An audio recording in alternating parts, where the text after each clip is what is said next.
lot of this was power. That's what it seems like. It seems like he was constantly invading your personal space physically and emotionally as well. He was particularly interested in my personal life, in my marriage, in why my wife and I, even though we had been married, 4 months at the time, didn't have children yet, about my religion, about how I was disobeying the precepts of my religion by not getting my wife pregnant. I remember coming in once, and he's at my desk on my phone. I said, "Who are you talking to?" And he said, "Oh, I'm having a conversation with Juliana, my wife." And I remember feeling so angry. It was visceral. It was a gut check. Wow, that's pretty creepy.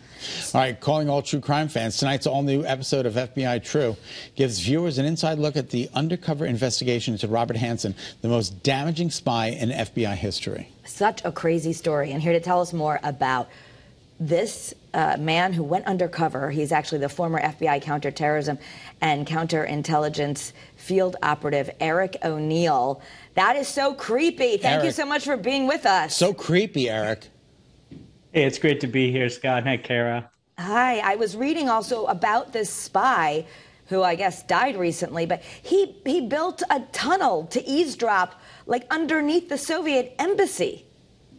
Well, he gave up a tunnel. So the FBI and the NSA had painstakingly dug a tunnel under the Russian embassy and put a listening device where we could hear everything that they were saying. It was like golden intelligence, right? Yeah. The problem is, even before the tunnel was finished, Hanssen had dropped the fact that we were building it to the Russians. So That's if you crazy. put on your intelligence officer hat, you know what they could do then, knowing that we didn't know, they knew we had a super secret tunnel, is give us misinformation.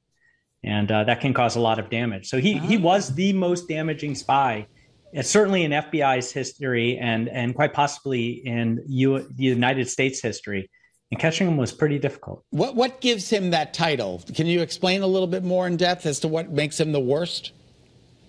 Well, it wasn't just that he gave up items like our nuclear weapons attack plan or defense plan or a continuity of government plan, big things like that you can really wrap your hands around. He gave up the way that the U.S. intelligence community protects ourselves with counterintelligence. Wow. So think of giving up in a football game, giving the playbook up to the other side so they know all the plays you're going to run even before you run them. So we were losing the Cold War and didn't even know it. Wow. I think we're seeing Foxstone Park. Is that, I guess, where he was eventually captured? Right. I was able to find the information, the smoking gun in the case that led us to Foxstone Park, where he would make his drops to his Russian intelligence officer. And we were able to get there ahead of him in the park and catch him red-handed making that final drop, the final drop of his career. To his Russian spy masters. Eric, what is the time frame that we're talking about that this gentleman was doing all of his work?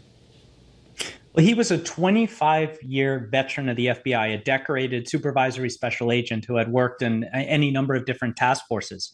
For 22 of those 25 years, he was the top spy for not only the Soviet Union, but then the Russian Federation. He spied so long, he outlasted a regime change. It's incredible, and it sounds like, too crazy to be true, except it is true, and the title of this episode is called Hunting Gray Suit. Tell us a little bit about this show, because it's everything we love, except we're also learning about true things that happened. Well, the amazing thing about FBI True is it is an unfiltered look at FBI cases. It's an interview with former FBI agents and employees and other personnel who worked inside these cases. So you get the true story, that FBI True, right? In my case, we did something very different. And it's something that I wanted to do. It's very unique for FBI True. Instead of having a sit down in a bar discussion, Christy Cotis, the host, and I actually go to all the locations that mattered in the case. And here's the coolest part about this episode. It's the first time a TV show has filmed inside FBI headquarters. Yeah, how was their reaction when you showed up with the cameras? Obviously, lots of clearance ahead of time. Everybody was really interested because it's kind of unprecedented, right? Exactly. For me, though, it was almost like returning home, like a prodigal son. I hadn't actually been back in headquarters since the day I handed in my badge and left the FBI. So there were a lot of emotions and feelings hitting me as soon as I walked in that courtyard. And the first thing that struck me was it's a lot nicer than when I was here last. That's what David Letterman said about his set. When he went back to his studio. Things have improved. There you go. I mean, there's a Starbucks there now. Maybe I wouldn't have left if it was that nice. Well, we're looking forward to seeing this. You can catch the all-new episode of FBI True tonight right here at 10 o'clock on Channel 3. You can also find it streaming on Paramount+. Eric, thank you so much for your time. Thank you for having me on here.